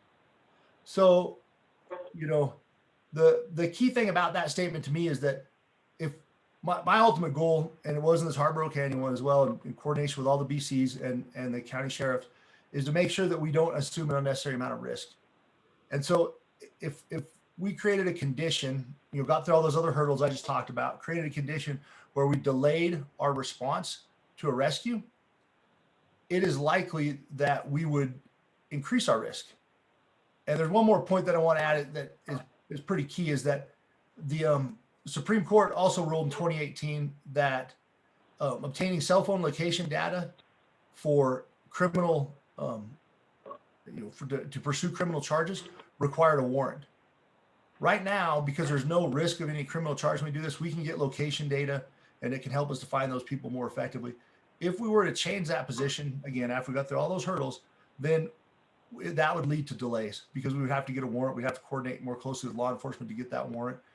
And I don't know how that would impact us as far as loss of life for the people in peril or the risk to our rescuers. But I don't have a reason to believe there would not be an impact. So for those reasons, I think our current situation is the best one. It's just a really hard thing to explain back to people on Facebook, but I did want to let you all know. I'd be happy to take any questions on that before I move on. All right, cool. No, Chief, I think that's a lot of information just to really sit back and digest and try to figure out an angle at which to even approach it if we chose to, which would be a discussion for another day, without a doubt. But it is very interesting that you have those three different models that perhaps maybe a combination of one or two may or might apply to things that we go to. So, but interesting information. Thank you. You betcha. Real quick, there's a couple other calls that I wanted to highlight. One was, the January 31st, there's a nose gear collapse on a airplane. And the cool part is the guys were able to use their airbags to get the landing gear back down, and then the plane off of the runway quickly, and do that without any further damage to the plane. And since the damage was minimal, those opportunities where they can do it in a way that prevents any further damage, that was a significant dollar difference than had we just tried to crib it up or use a tool to lift it like we would do back in the day. There's 2 structure fires. I'll let John talk about the cause of them when he does his thing, so I don't steal his thunder, but crews did a great job. Excellent AAR on the one on February 4th, and then again on the one on February 11th. A couple other cool things that happened were coordination or the badge pinnings at alternative locations, as you saw in Heidi's slide. And then the coordination of staffing on the operation side with the vaccine administration has been a heavy lift during the last month, something that Chief Mazulis and the BCs have taken on the lion's share of the effort for. I haven't really had to do anything about it, but I know that it's taken up a lot of their time. So with that's at the end of significant events, and I'll move on to the wildlands seasonal outlook if it pleases the board. Okay, let's do it. All right. So I thought I would structure this in a way that could provide you maybe some more consistent information each time. Excuse me. So basically there's 5 different things that we worry about in a preseason look. One is drought, because it's that big picture of fuel conditions and the potential for green up, for more moisture to come up into the branches as trees start to grow. Fine fuels, so the grasses and everything that grow through the previous monsoons, how much they get squished down by winter snow, and that is a significant tribute to fire spread. Seasonal temps and precipitation, it kind of highlights the seasonal potential that exists. And the spring and early summer weather patterns, that's really what drives whether that potential, if that gun's loaded, whether that gun's fired or not. And then the monsoons, we watch that because that's our season-ending event. So when we look at the drought, we had worsening drought in the 6 months prior to January 23rd. Impacts of the recent systems are still being evaluated. So right now we're still showing currently we're showing severe and exceptional drought across the district, although we've had really good precipitation since January 1, above average. Fine fuels, we've had below average monsoonal moisture, as everyone's aware, last year. And so that's led to normal or below normal fine fuel loading, which especially in that juniper country, or southwest, beg your pardon, that juniper or that grass fills in between those juniper bushes. So when that continuity is lower, it makes those types of fires less resistant to suppression. Seasonal temps and precipitation, we've been 1 to 4 degrees above normal for the past 3 months, and have been drier than normal. With the recent storms, the snow water equivalent in the Verde River Basin, so all of the high country that feeds the Verde River, was at 112% on February 3rd, and it's currently at 87%. In the San Francisco Peaks, it was at 100%, and it is now at 88%. So that's not too bad. I mean, considering how bad we were at the last board meeting and how, we're the worst, the driest on history in Flagstaff in over 100 years, that's better. Not great, but better. And so the weather patterns, so the 60-day or the 90-day climatology outlook calls for above normal temp and below normal precipitation February, March, April. So nothing there to get excited about. And then the monsoons, right now they're showing equal chances of a on-time monsoon. So that means equal chances for climatologists is 1/3 that it won't arrive on time, 1/3 that it will, 1/3 that it'll arrive late. One thing we can watch though is there's a pretty good correlation between really wet springs and a later onset of monsoons. So, it's the good and the bad about having a wet spring is it may push that monsoonal start back. And we certainly don't want another year like last year. Any questions on the wildland seasonal outlook? All right. No, it sounds as your description is that it is going to be somewhat of a better wildland season for 2021. Is that what I can surmise from what you're saying? For right now, that I tell you what, it was looking apocalyptic before this last snowstorm. I mean, because it was the soil moisture dryness was to the level that you start having green stuff die off, and when brush fields start to die off, then they don't respond to that green up, and they're always available to burn, and that really adds to the complexity of our response. So certainly things that have happened since the last board meeting are very beneficial. It's too early for me to go all in on a better year though. So I think we probably better keep our projections for wildland revenue just in case, rather than adjust them. Yeah. Okay, thank you. You betcha. So GIS, some of the GIS stuff we've been working on is that, well, what Emily's been working on, I just ask questions, but is towers and improvements mapping. She's got a new product that's going to replace what's called Collector that we've used for a number of years, but Ezra's retiring it. So she's working to stand up this new product. It's called, I think it's called Fire Map or something like that. Field Map, to be able to collect the data on the tower locations, all the improvements, all the stuff we need to really get our arms around this whole telecom picture, which will be a part of what we need to do for, when we're asking for someone to come in and assess the system and the information, get the information stuff that Heidi and the chief have been working on. Also, cool because was there a question? No. All right. So another issue we had that GIS has helped us with is that we've had some issues with campfires out on the Dry Creek Road. And so when we looked at the information for those and the maps, you couldn't even read them. So Emily has taken those maps and gotten the appropriate GIS layers, and she's making a map that shows those with ownership. She's also working with the Coconut or Cottonwood Dispatch Center to align that with all of our dispatch boxes, so that when guys go to a fire, that the end state will be that they'll be able to be told by dispatch en route, hey, if this fire is not on private ground, then it is within the no camping area. No camping, no campfires. And that'll make it a lot easier for them to deal with the problem, at 2 a.m. when they get there. So that's pretty cool. And with telecom, Mr. Moats and I have been heavily into the budget planning. Gave him an extra time just because he's got a lot going on, but we expect to finish that up tomorrow and get Gabe some highly accurate, highly defensible, highly rational numbers by the end of the day tomorrow. And then we're continuing to work on the capital plan after that. That is the end of my report, and I would be happy to answer any questions. Well, thank you for that comprehensive report. Do we have any questions for Chief Coyle? It's a negative. Not I. Okay. Well, thank you. We'll look forward to up and coming reports. Thank you. You're welcome.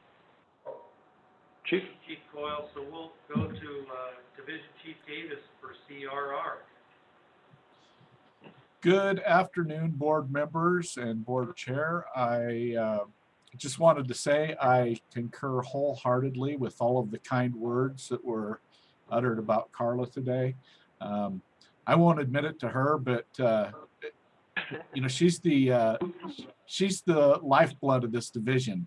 Nothing happens in here without her say so and blessing. So she's a hugely important part of this division. Anyway, thank you for those kind words, and I will make sure that she knows that they were passed her direction. Hard to believe another month has passed us by, but here we are. Last month we had 182 inspections, just shy of 40 plan reviews, no public events or Firewise home assessments. We did have one minor fire investigation. The two structure fires that Chief Coyle mentioned, those occurred this month, so I had not planned on addressing those until next month's meeting. But I can tell you that one of those fires is still under investigation, and the other was determined to be some type of thermal runaway in a golf cart charging situation with the batteries. So both of those that's the status currently of both of those.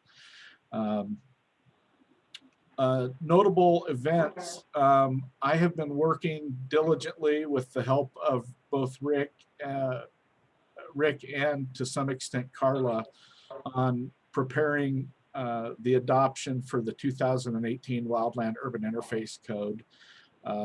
My goal is to have that ready to present to the board, hopefully within the next 60 days. A lot of that just depends on the workload and how much time we get to spend on it between now and then. The one notable event that we had in January was a grass fire on Dante Drive. And that was caused by somebody cleaning out their fireplace and disposing of the ashes in some tall grass in their backyard. This leads me to my fire safety message. I don't know anybody that doesn't like a nice warm fire when the weather is chilly out like it has been. But the problem is when it's time to clean out that fireplace, those ashes can continue to burn for an extended period.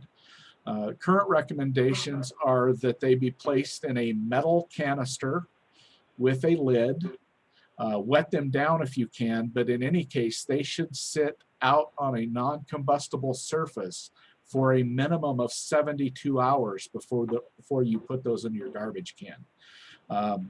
And I've seen people do most of the stuff right, where they put them in a metal container and then they set them out back on the deck, and we show up at 3 o'clock in the morning because their deck is on fire. So metal container, away from combustibles, on a non-combustible surface, wet them down if you can, keep the lid on them, let them sit for a minimum of 3 days before you dispose of them in the garbage can. That is end of report, and I'm happy to answer any questions that you may have. Just a quickie.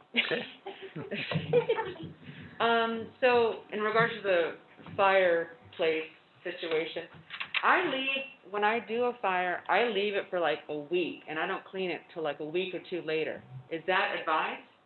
Yeah, that's probably the best course of action, because then you don't have to move any hot coals. If you can leave them in the fireplace for a week before you empty it out, that is probably the best thing to do. But sometimes people have constant fires and they get to the point where, I had a fire yesterday, but I really need to clean out my fireplace. What do I do with the ashes? So yes, I would say if you leave them in there for a week before you move them out of the fireplace, that's probably the best. Thank you so much. Of course. Any other questions? Okay, Chief Davis, thank you very much. Thank you. Thanks, Chief. Chief Davis. We'll go to Division Chief Azulis for EMS training, please. Good evening, everybody. How you doing? Good. Oh, okay. EMS wise, we are working with onboarding our new medical director, Dr. Scott Lotes. He's new to the region. He's new to being a doc, but he's really motivated, and we're working with him to kind of get to know our system. We've integrated him into our software program so he can start looking at some of our medics charts and getting used to our operations. And he seems pretty motivated to be in the region a while and do a good job. So we're working with him and NIH to make that happen. We've got all our medics that are ready to recerted, so that's ongoing, and it's working out really well. I'm preparing. We've got a pediatric conference we do through the Northern Arizona EMS Council annually. This year we've gone to a virtual format, and so I'm helping produce one of the modules for it, and I'm hoping this format will be a success. So we'll see. That'll be March 1st and 2nd. And then as far as community vaccine rollouts go, Spectrum Healthcare, if you don't know, opened a site in Cottonwood and in Prescott, and they've been just going nuts with it, doing a really good job. They initially asked for a lot of volunteers. We offered up our services. Turns out a lot of other people wanted to help, and they didn't need our medics at the time. NIH announced that they're going to open up a site either Camp Verde or Sedona or both, and they're currently looking at sites and potential volunteer needs. So I've reached out to them and offered up our services there so we can assist getting our community vaccinated. Other than that, just plugging away at some budget numbers and seeing some reduced impacts of COVID PPE spending and things like that, and just trying to dial everything in. Fleet-wise, Mike continues to do a great job of keeping things running. We have a reserve engine that needs some parts, or an engine that needs some parts. It's a frontline engine, and there's just some significant delays in getting those parts because of supplier issues and things like that. And everybody's response is it's due to COVID. So we're working through that. No impacts to our frontline apparatus getting out the door though. And then we've got the BC apparatus replacement, which is agendized later in this meeting. Training, as you can see, our guys continue to crank along. A lot of the training is online and it's individualized, but we've worked, Mike Duran went around to the stations and explained to the company officers how to enter some of those reporting issues as a crew versus individually. So it's kind of improving that. We're modifying some of our spring training as it relates to our wildland refresher, our side-by-side or off-road vehicle safety training driver's course. And we're hosting a couple National Fire Academy classes in the late spring. All will be adhering to social distancing standards and making sure that we continue with our training as best we can. And that's my report, everybody. Heidi and Chief Coyle covered a lot of the little things I was going to hit really well and extensively. Okay, thank you. Any other questions for Chief Mizoulis? None. Thank you for your good work. Thank you. Chief, is that the complete report with all the, because I see some other training issues, but you kind of briefly covered them, so was that the complete report?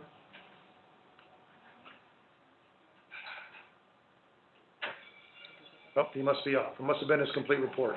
Chief Troutwine. I'm sorry, I thought you were talking to Chief Troutwine. Yes, sir, that is my end of report. Thank you very much. Same thing. Thank you, Chief Mizoulis, appreciate it.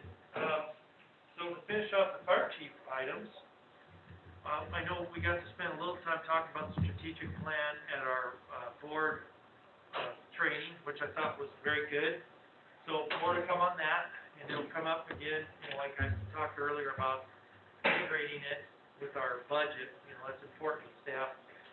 Grant, we just did finish off submitting another AFG grant for SCBA, which that's a capital item, that's a high dollar one, and we're getting to end of life on the current technology, although it's pretty solid here. We're 10 years into our current SCBA, which get around 10 years, you want to think about replacement.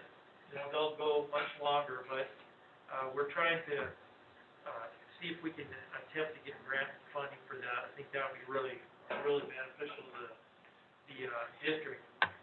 We did not have any purchase orders between 10 and 50,000, and you can see our social media with the increase in likes and reach and engagement. Of course, it's no surprise some of the engaging post there for the Harlow Canyon rescue and an airplane landing malfunction. We're softening that airplane crash, and then our Cathedral Rock rescue. So people really like information on rescues, on significant incidents, and we did enough of them here that it caused a lot of interest this last month. Donations, and you see the donation of the note here and the thank yous. Woody Rowe gave a very generous donation, $5,000, and that reflects in the thank you and correspondence. So again, we appreciate this community is very giving, very supportive of the fire district. So when they do special things like that, we task staff to look at what a need is for the firefighters, and then we do send out thank you letters to those individuals that send us gifts, and we make sure we use those to best advantage. So I encourage the board, as always, to look through the correspondence and the thank yous. And unless there are any questions, that would conclude the fire chief's report. This is not a question, but this is a piece of information. That aircraft is the future. That is called the Cirrus Vision. That aircraft has a parachute built into it. And if you were in that plane and the pilot fell asleep or had a heart attack or something, you as a passenger can hit a button and the plane will fly, find an airport and land, avoid traffic, avoid weather, avoid mountains. It's totally on its own. It's considered to be a personal aircraft, totally autonomous. The day will come when it will actually taxi and fly without you touching the controls. And they're working on its landing gear. Well, it turns out the guy porpoised. Oh, well, Wow. pilot air. Perfect. Thanks, Al. Chief, I just want to make a quick comment on this also, is that, it seems to me that the specific items that we put on social media that are of interest to the public really interests the public. I mean, they really respond back. And they more often than not seem to be what's going on with COVID, what's going on with weather, and what's happening with our emergency services.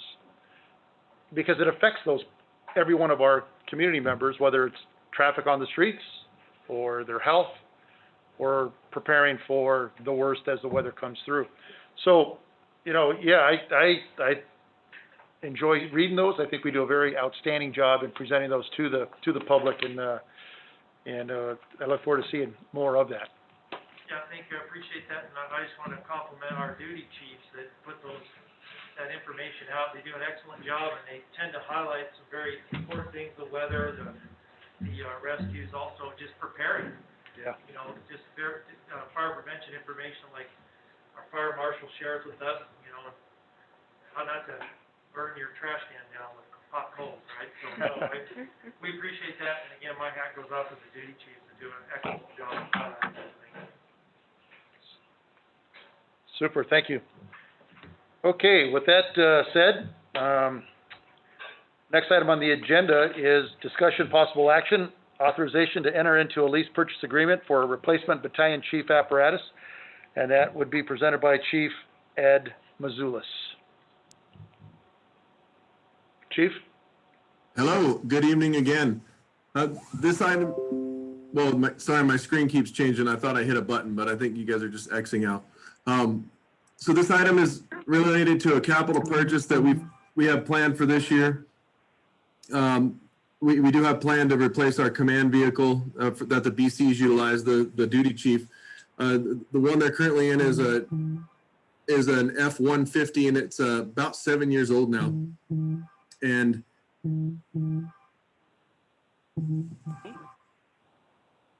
Not me.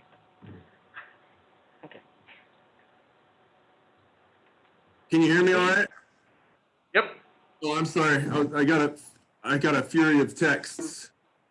So the current vehicle is our Sedona duty chief vehicle, is about 7 years old, and it's a capitalized purchase. When going through the normal course of acquisition, it was discovered that, due to many manufacturing issues, the current one being semiconductor production for automobiles, we will not be able to acquire an apparatus through our traditional routes during this budget year.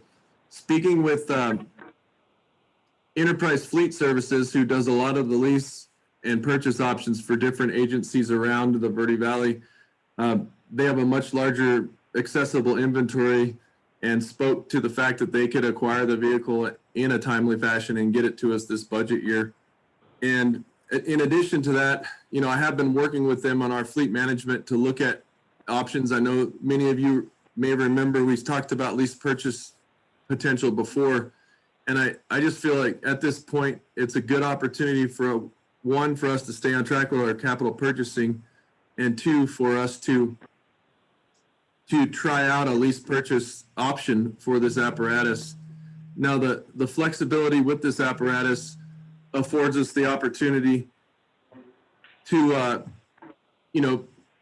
vary what down payment we put down and the term of the lease and things of that nature. And the intent of this board action communications tonight is for approval to proceed with, a contract with Enterprise Lease Solutions to be determined by the fire chief. And if anybody has any questions, I will entertain them. Well, Chief, I think, when we discussed this either last year or the year before last, perhaps a lease purchase was too new to us. Too many unanswered questions, especially in the realm of once we take possession of vehicles and we modify them, what do we do with them then? Is there a market for them? And perhaps now we're in a position, as you just stated, that, hey, we ought to take a look at that. I think that's smart, that's wise, and especially if it is in concert with perhaps the capital improvement plan as it relates to apparatus and finance and the chief.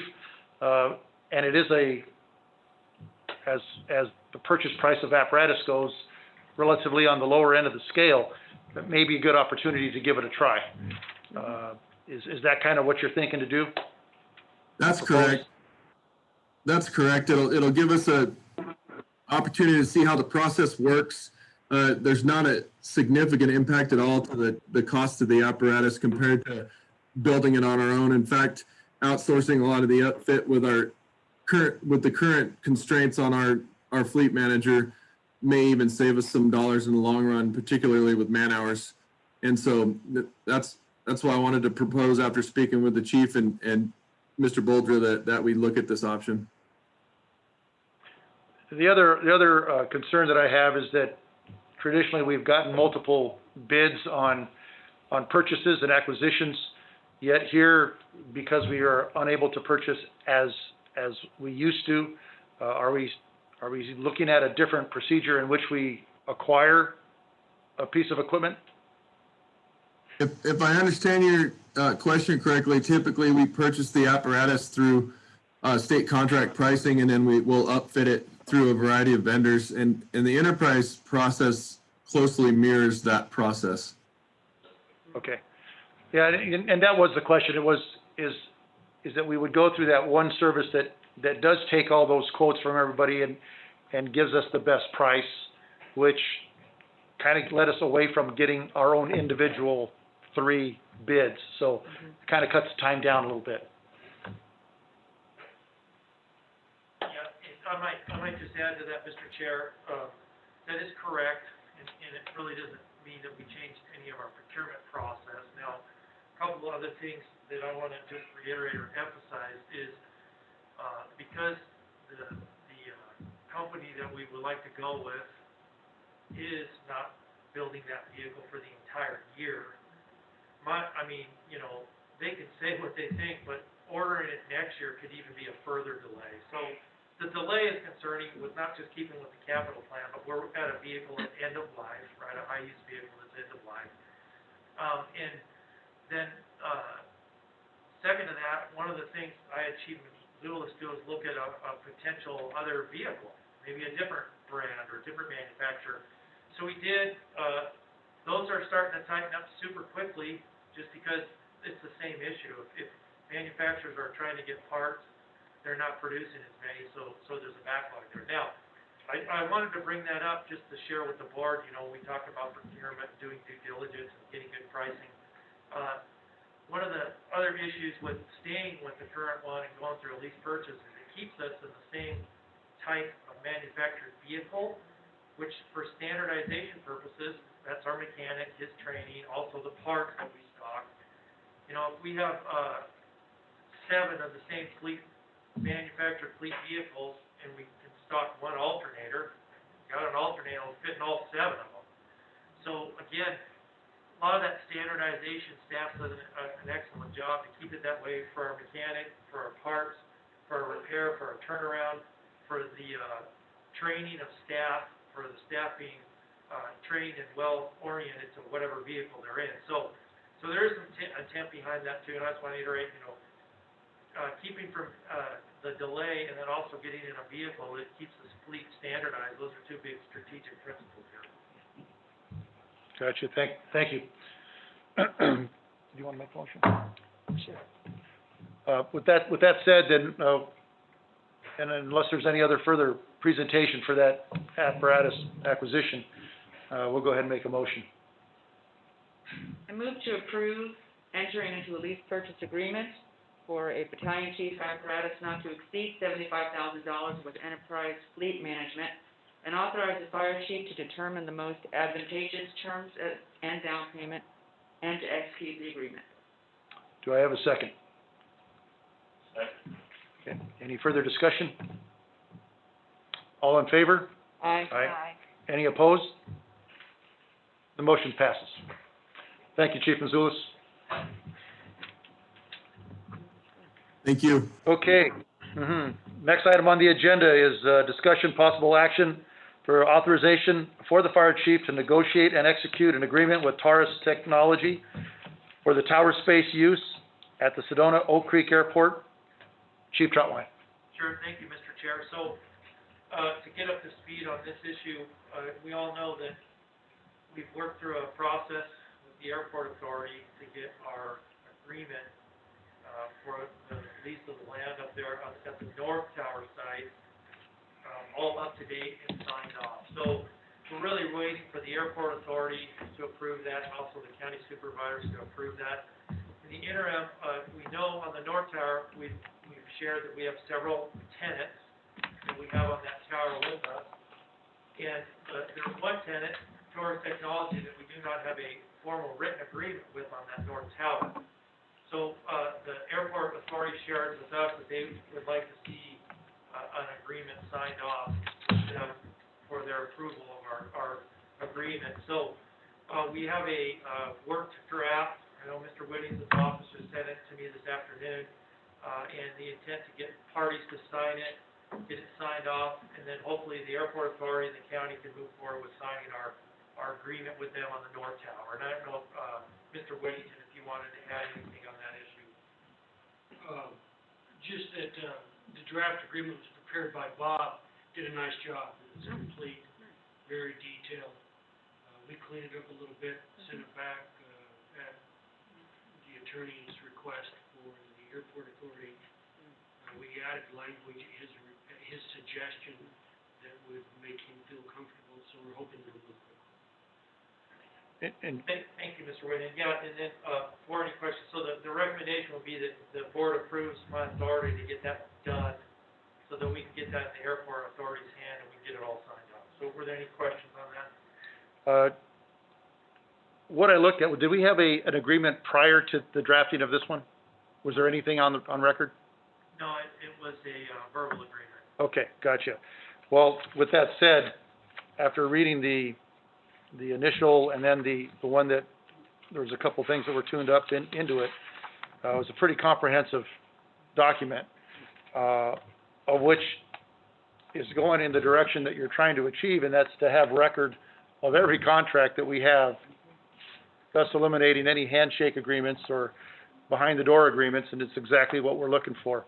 But I was also surprised with, as in-depth as this was, it was very general, with not a lot of specifics as to what, where, when, and how, but more or less, hey, it's up there. The cost is not a factor. It's just that here's the list of where, why it's up there and who owns it and why we have it. And I thought that was interesting.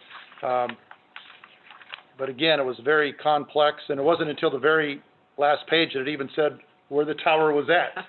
So, but I think the main point is also I want to make is that we do read these, and we do go through them, and a lot of hard work goes back and forth on these kind of documents, and so good job. And with that, unless any other board member has a comment, Joy, do you want to make a motion on that? Thank you.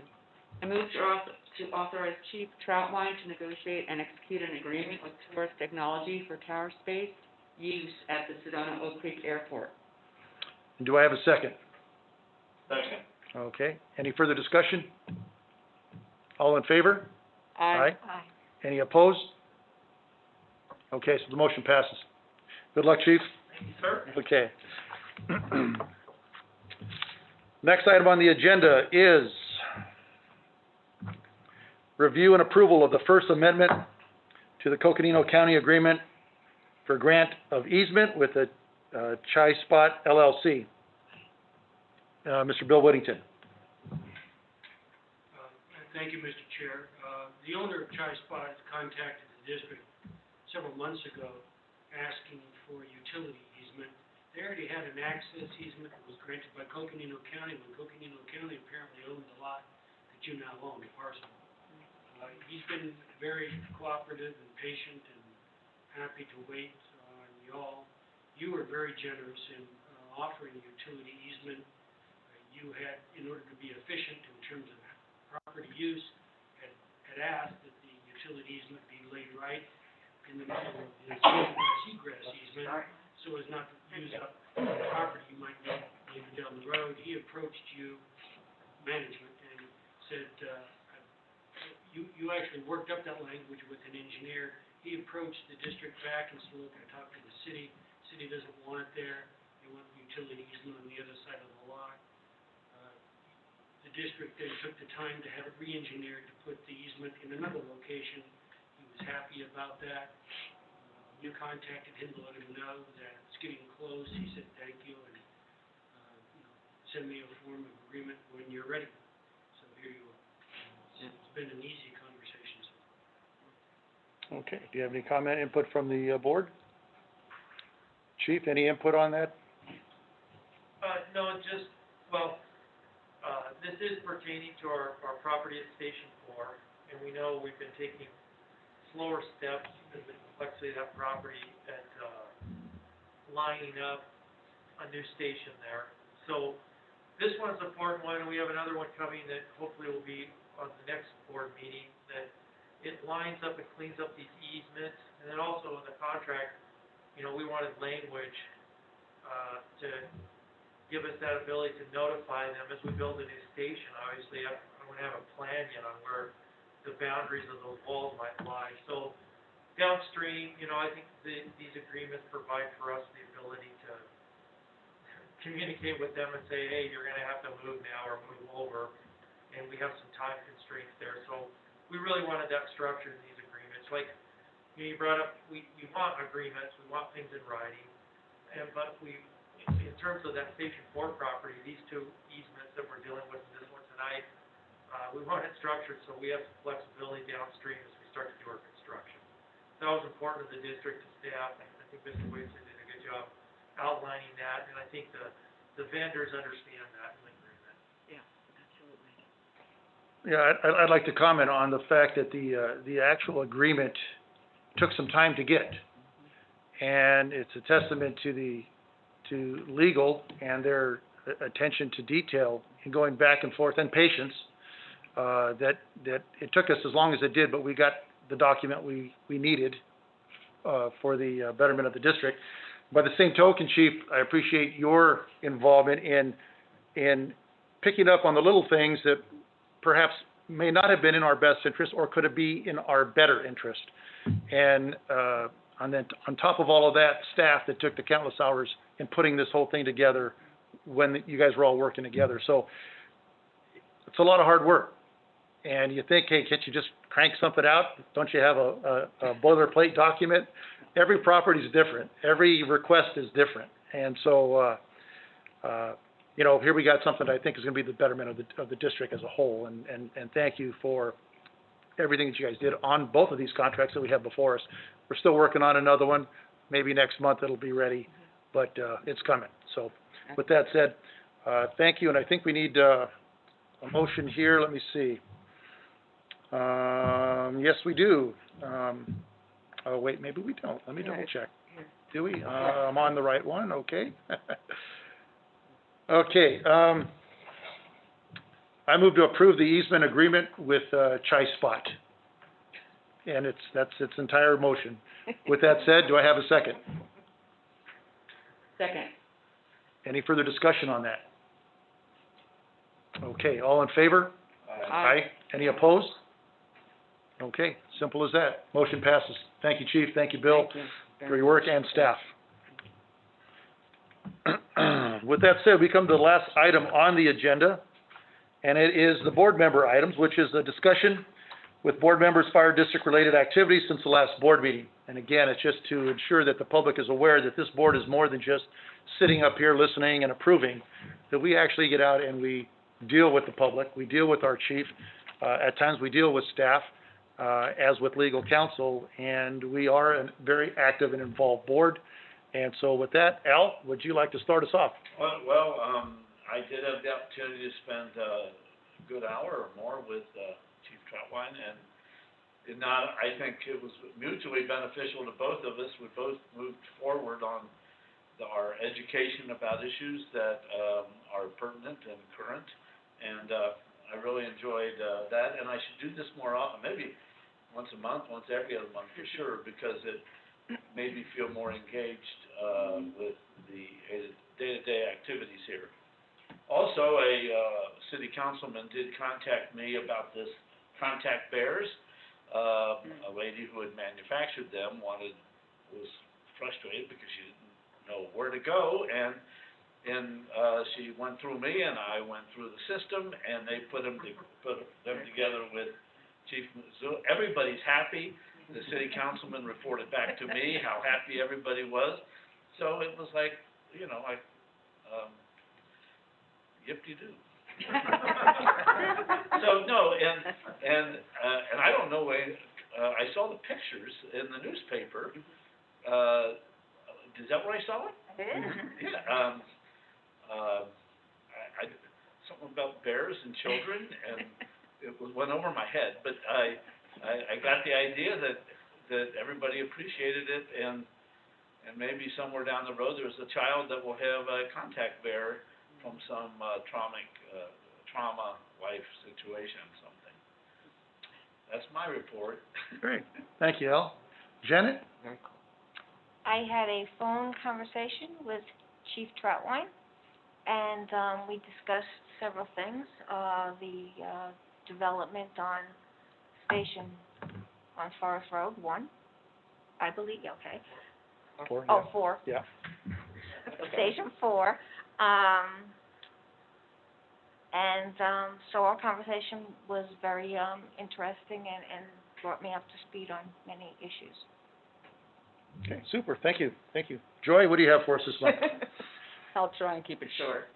I had several discussions with Chief Troutwine in regards to IT and tower and other items, and always informative, always very helpful.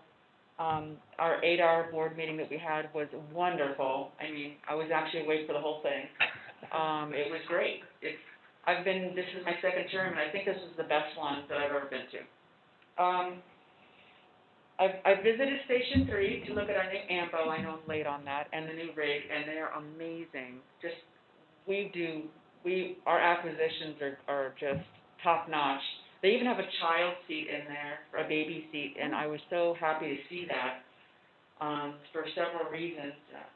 And, on that same day, I got stuck in an elevator in the village, and I claustrophobic, it was not fun, I had to call 911, and I want to thank Captain Eric Lewis, Firefighter Seth Gaylord, and Engineer Mike Pace for physically helping me get out of that elevator. They saved my life, I'm telling you right now. Thank you very much, I wanted to thank them. And also another 911 for my mom. I want to thank Wassel and his crew for being, caring, and everything that they always do with my mom. And that is, I think, it. All right. Well, thank you. You had firsthand watch Yeah. the crew in action. Absolutely. Great. Well, like it was mentioned before, my input this month is basically we had our workshop for our board, and we covered a lot of ground, and we came out with a lot of positives. And I think the one thing that really is sticking with me that I can carry forward is to be a better board chairman, working with this board up here, because they are pretty involved. And it's a matter of making sure that we got all our bases covered, and they make it so easy. But one of the things that I want to make sure that we as a board do what we're expected to do, and that's oversight, and that's being fiducially responsible. And as much as we want to help, perhaps Joy with grants, or me with fire station development, or Al with perhaps airport liaison type of thing, we also have to realize that we put that responsibility in our chief. And we expect that of him, of which, from all practical purposes, we see that he's accepted that responsibility. So we can't afford to get too far into the weeds because we'll lose sight beyond that. So we, you know, for us to stay back and watch and listen and have our conversations periodically via in person or by phone, and allow the chief to do what he's supposed to do, is in our best interest. And it makes our job a little bit easier and less clouded. So with that said, I'm looking forward to the new year, this new year, and working with the chief and being up to date on what he's trying to accomplish, and ensure that we are as well informed as possible. And that has been the case. And again, kudos goes to the entire staff that brings that information to us. So with that said, Chief, unless you have any last comment? I do not, sir, and thank you and the board for your input. I truly appreciate it. Thank you very much. And with that said, this meeting is adjourned. Okay. Mic's off. Is that for a reason? Drop the mic and this goes off.